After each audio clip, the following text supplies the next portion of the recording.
రామనాగేశ్వరరావు గారు కేటీఆర్ గారు మాట్లాడతారు. చివరిగా మాట్లాడే ముందు మన రాజ్యసభ సభ్యులు మిత్రులు వజ్రరాజు రవిచంద్ర గారిని 2 నిమిషాలు ప్రసంగించవలసిందిగా కోరుతా ఉన్నాం. జై తెలంగాణ, జై తెలంగాణ. చేతులు ఎత్తాలి అందరూ ఒకసారి. జై తెలంగాణ. కేసీఆర్ గారి నాయకత్వం, కేటీఆర్ గారి నాయకత్వం. ఈరోజు సభాధ్యక్షులు పువ్వాడ అజయ్ కుమార్ గారు, మన పార్టీ వర్కింగ్ ప్రెసిడెంట్, తెలంగాణ కాబోయే ముఖ్యమంత్రి కేటీఆర్ గారు, మా అన్న నామా నాగేశ్వరరావు గారు, మాజీ పార్లమెంట్ సభ్యులు వెంకట వీరయ్య గారు, ప్రజాప్రతినిధులు ఉపేందర్ రెడ్డి గారు, మిగతా మిత్రులందరూ పేరు పేరున వేదిక మీద ఉన్నటువంటి మాజీ ఎమ్మెల్యేలు, ముందున్నటువంటి కుటుంబ సభ్యులు, బీఆర్ఎస్ పార్టీ కుటుంబ సభ్యులందరికీ పేరు పేరున చేతులెత్తి నమస్కరిస్తూ ఈరోజు ఖమ్మం జిల్లాలో 5 నియోజకవర్గాల్లోంచి దాదాపు 140 నుంచి 150 మధ్యలో గెలిచినటువంటి సర్పంచ్లను సన్మానించుకునే కార్యక్రమానికి వస్తుంటే పాలేరు నాయకన్గూడెం దగ్గర నుంచి మొదలైన యాత్ర, ప్రజాస్పందన, నిజంగా కూడా మనం బీఆర్ఎస్ పార్టీ అధికారంలో ఉన్నామా, కేటీఆర్ గారు ముఖ్యమంత్రి అనేది సందేహం కలక్క మానదు. అంటే అంత అత్యుత్సాహంగా ప్రజల స్పందన విపరీతంగా ఉంది. మరి ఈ రాష్ట్రంలో ఉన్న ప్రభుత్వం, ఇక్కడ ఉన్నటువంటి 3 మంత్రులు మన నామాగారు అన్నట్టు ఏమి అభివృద్ధి చేసింది లేదు. కేసీఆర్ గారు చేసిన అభివృద్ధికి ఖాళీ కొబ్బరికాయలు కొట్టడం, రిబ్బన్ కట్ చేయడం తప్ప చేసిన ఒక్క కార్యక్రమం కూడా లేదు. కేటీఆర్ గారు వస్తుంటే ఈ ప్రోగ్రాంలో ఏదో జరుగుతుందని చెప్పేసి ఒక చిల్లర మల్లర ప్రయత్నం, ఒక 5 కార్పొరేటర్లను మొన్న, ఈరోజు ఒక 3 కార్పొరేటర్లను తీసుకెళ్లి ముఖ్యమంత్రి గారి ముందు పెట్టి ఈ ఎలక్షన్లో, మున్సిపల్ ఎలక్షన్లతో పాటు కార్పొరేషన్ ఎలక్షన్ పెట్టాలని ఒక చిల్లర ప్రక్రియకు శ్రీకారం చుట్టినటువంటి పార్టీ దద్దమ్మలు, చాతగాని దద్దమ్మలు, పోరాటం చేయలేని వాళ్ళు చేసే చిల్లర అల్లరి ప్రయత్నం. బీఆర్ఎస్ పార్టీ కేసీఆర్ గారు 2 పార్లమెంట్ సభ్యులు పెట్టుకొని కూడా తెలంగాణ రాష్ట్రాన్ని సాధించినటువంటి చరిత్ర దమ్మున్నటువంటి నాయకుడి పార్టీది.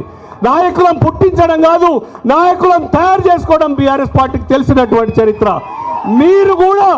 మీకు కూడా పునర్జన్మనిచ్చినటువంటి పార్టీ బీఆర్ఎస్ పార్టీ. ఇవన్నీ కేటీఆర్ గారి ముందో, కేసీఆర్ గారి ముందో, బీఆర్ఎస్ పార్టీ సైనికుల ముందో చేయాల్సిన పనులు కావు, మీ స్థాయికి తగవవి. ఎందుకంటే మీరు ఇక్కడ చేసిన ప్రయోగం కానీ, మీరు చేస్తున్న ప్రయత్నాలు కానీ, మీరు చేసిన అభివృద్ధి కానీ శూన్యం.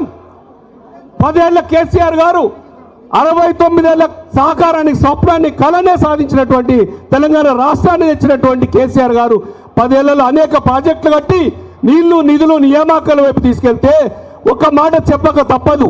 ఈ రాష్ట్రం మొత్తం అంతకుముందు ఉన్నటువంటి నీళ్లు ఎట్లా ఉన్నాయి, ఇప్పుడు ఎట్లున్నాయి నీళ్లు, సీతారామ కానీ, భక్తరామదాస్ కానీ అనేక ప్రాజెక్టులు తెచ్చింది ప్రతి మూల ఖమ్మం ఉమ్మడి జిల్లాలో నీళ్లు పారించడానికి.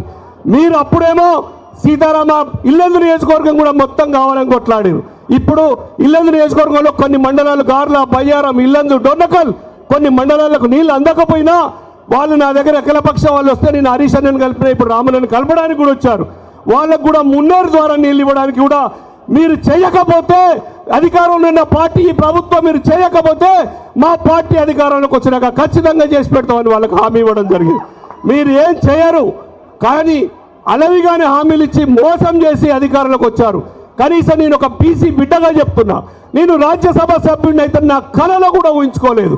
నేను ఒక బీసీ బిడ్డగా ఈ దేశంలో అత్యున్నతమైనటువంటి రాజ్యసభ పెద్దల సభకు ఒక్కసారి 20 నెలలు పంపగానే రెండోసారి కూడా అధికారంలో వచ్చి 39 మంది శాసనసభ్యులు ఉండే, ఒకటే ఒక రాజ్యసభ అవకాశం ఉండే, ఇంట్లో సంతోషం ఉండే, కుటుంబ సభ్యులు ఉండే, పార్టీ సీనియర్లు ఉండే, పెద్దలు ఉండే. కానీ ఒక బీసీ బిడ్డకు అవకాశం ఇచ్చాం మనం. రెండోసారి ఇవ్వాలని మాట ఇచ్చిన, ఖచ్చితంగా ఇచ్చేయాలి అని చెప్పి నాకు రెండోసారి ఇచ్చిన కేసీఆర్ గారికి మీరు గట్టిగా మన చప్పట్లు కూడా కొట్టాలి, ధన్యవాదాలు తెలపాలి. ఇంకోటి ఏంటంటే 42% హామీ ఇచ్చి బీసీ రిజర్వేషన్ మోసం చేసి అధికారంలోకి వచ్చారు. కానీ మీ పోరాటం, సర్పంచులకు చేతులెత్తి మొక్కుతున్న మీ పోరాటం అనిర్వదించనీయం.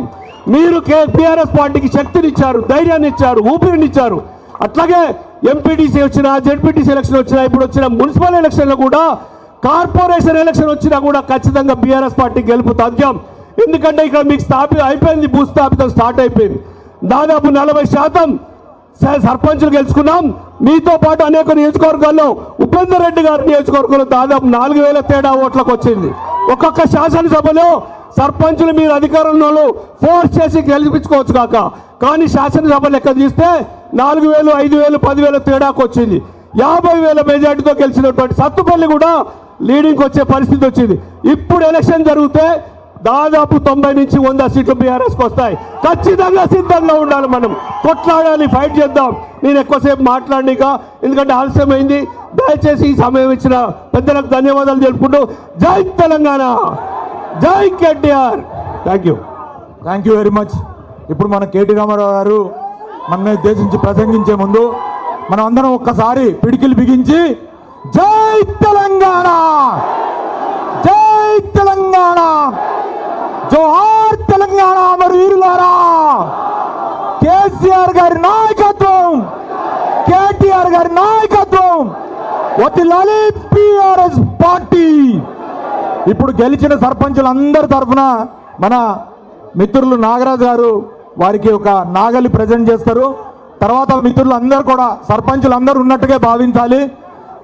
మిత్రులు ఒక షాల్ ఒకటి నాది షాలి అమ్మ వేసేయి, వేయివయ్యా షాల్ కూడా వేయి, కష్టపడ్డారు. కొండ ముక్కలు వెంకటేశ్వర ఆగండి, మీరు వస్తే ఎట్లనండి, అందరూ వస్తే ఆగండి, ఆపండి రైట్. కేటీరామ్ ఆ మొమెంటో ఇవ్వయా, మొమెంటో ఇవ్వయా. వెంకట వీరయ్య గారు కొంచెం మొమెంటో మన అందరికి తెప్పించింది, ప్లీజ్ దయచేసి మీరు ఒక చేయాలి. ఉపేంద్ర రెడ్డి అన్న ఒక్కసారి ప్లీజ్ లేకండి అన్న,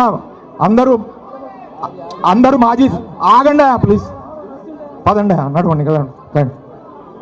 ఒక్కసారి మా అందరూ మాజీ ప్రజాప్రతినిధుల తరఫున మరియు వద్దిరాజు రవిచంద్ర గారి తరఫున చేయండి. ఖమ్మం జిల్లా స్వాగతం పలుకుతా ఉందన్న మీ అందరి ఆధ్వర్యంలో. ఇప్పుడు మనల్ని అందరిని ఉద్దేశించి కేటీ రామారావు గారు ప్రసంగించవలసిందిగా కోరుతా ఉన్నా.